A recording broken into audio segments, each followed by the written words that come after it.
Welcome to the Beyond Cinema Lounge at the location show here at Jill Simpson from the Oklahoma Film and Music Office. What was the position you held before you took over this specific role? Where'd you come from? Well, I spent 20 years in Los Angeles working in production in the film industry, and I moved back about 10 years ago.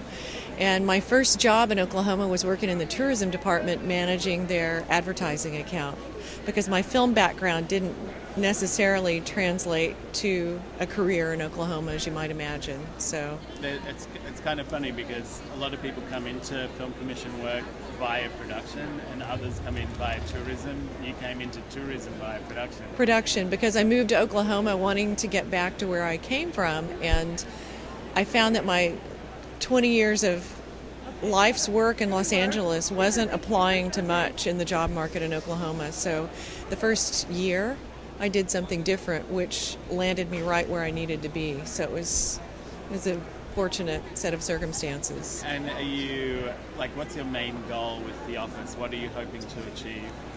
There's short-term and long-term. And in the short term, we've taken an incentive program that nobody was using in '04 when I started, and every year gone back to the legislature and gotten it to the point that it's very popular. That is a means to an end. So we're recruiting really in an effort to grow a homegrown industry, if that makes sense. The recruitment and bringing the films in allows us to grow infrastructure, crew base. When you see the decentralization of our industry in the past 10 years, it means that films can be shot anywhere, and I really see our future. The cost of living is low in Oklahoma. It's easy to do business there, and we have a lot of talent. So the ultimate goal is to have a self-sustaining, homegrown industry in the state. And can you see that already? Yeah.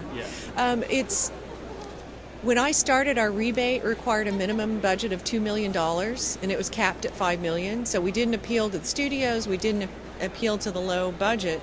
Now we have a minimum budget of $50,000, so the Oklahoma filmmakers can use it, and we're also getting really the maximum we can accommodate is about a $20 million budget. Right.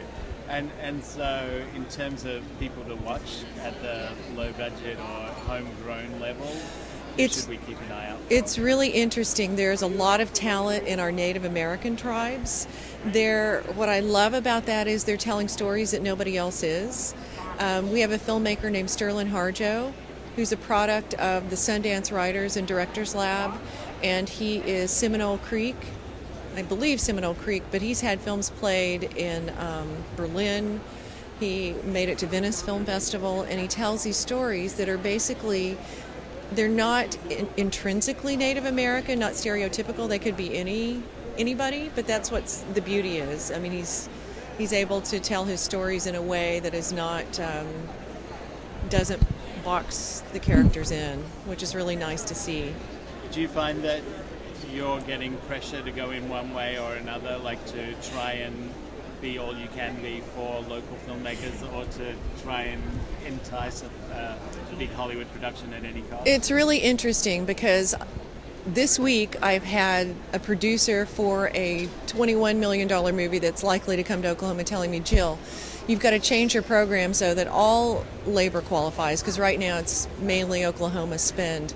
And then yesterday we had an Oklahoman come by our booth complaining that we had given the money to the $21 million film because we needed to only be taking care of Oklahomans. So you're constantly in this dance because both are important. You've got to recruit in as a means of economic development to keep your doors open, but you also have to cater to your local filmmakers to try to grow them. So it's a balance. Have you looked to specific other territories in creating your incentives programs and stuff like that? Are they driven by direct competition with anybody? What I did was when we went from a 15% rebate to a 35%, plus 2% for using Oklahoma music, I knew that we were going to be bombarded.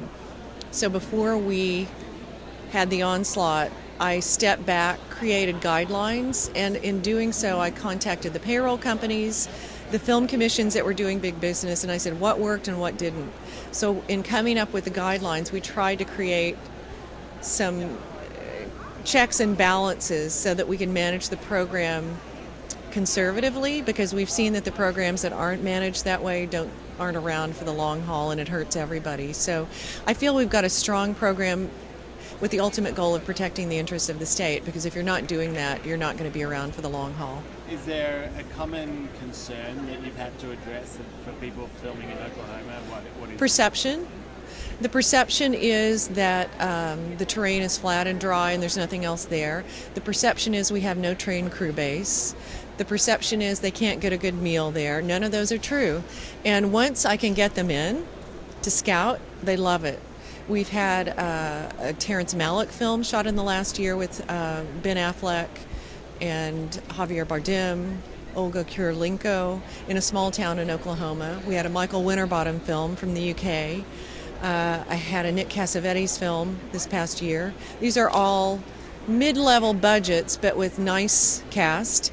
And I can't talk about it yet, but we're hoping to land a film this week that is big stars and would take us to the next level. But there's always some reassuring that has to go on, that yes, you can have quality of life and you can get the amenities. We do have crew, hard-working crew, and everybody that comes in loves it. Yeah. So in terms of showing off the place, the people that do come in, these kind of name actors and things like that, do they stay in local hotels or do they always stay in little houses and things like that? On the Malick film, I believe that Ben Affleck and his family stayed in a house. The rest of the cast stayed in a hotel. They took over a hotel, and so were able to secure it in a nice way. They threw parties at night on the rooftop. So we had international stars in this small town in Oklahoma who had a great time. And how did they manage to get out and do some Yes. local activities, or was it all work? No, they got out, and what I try to do as a film commissioner is when we do have those people come in, point them in the direction of some pretty incredible sites. Like we have a natural conservancy for buffalo, and it's called the Tall Grass Prairie. So I try to send people to the unique places, and then it inspires them, and then they're wanting, one actor in particular, Bill Pullman, who I've worked with several times, he'd like to write a story that takes place there. And no, we try to get them out and about, and people in Oklahoma, we try to invest on the front end that, these people are here, we want you to understand what's going on, and then they kind of become protectors of what's going on. So they're kind of there as part of the team taking care of the production. Is there any project that you were sure that it was going to go somewhere else Yes. that you managed to secure? Yes. The first film to take, sizable film by our standards, which is, we're 20 million and below, but it was Killer Inside Me, which was Michael Winterbottom, and it was Muse Films. They called us wanting to look for about 6 locations. They were going to shoot the majority in New Mexico at that point, which was getting all the production, and we were getting none of it.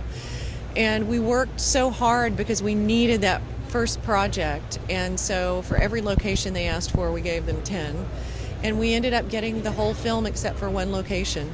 And that was set in the 50s, and it was, they needed downtown Fort Worth in the 50s. They needed some things that looked a little bit like the Texas Panhandle, and we found it all. And they got it, brought it in, I believe, under budget, and we're very happy. And do you have a favorite film that was shot wholly or partly in Oklahoma? Let's see. I believe it's probably going to be one that's not out yet. I'm really anxious to see the Malick film, just based on... There was no script on that film, believe it or not, and a lot of Terrence Malick, I'll believe anything right, at any time. And just the pitch for the movie, it just sounds really fascinating. So I can't wait to see it. Very cool. And so you're saying some people are concerned about the food. If I came to Oklahoma or Oklahoma City, let's say, and there was something that I had to try before I left, what would it be? I would say probably to go to Cattleman's, which we took Michael Winterbottom and his English production designer there for a meal just to show it to them. It's been there since, I believe, the 40s, and it hasn't changed. Still the leatherette booths and the waitresses in their 60s. They wrote a scene into the movie at Cattleman's because, A, they like the food, and it's real cowboys. It's the guys coming in off the farms to sell their cows, so you don't get that just anywhere. So real cowboys are still real cowboys? Yeah. Cattleman's Steakhouse. Yeah. It's a glowing endorsement. Yes. Very cool. Well, thanks for spending Thank you so much. Thank you.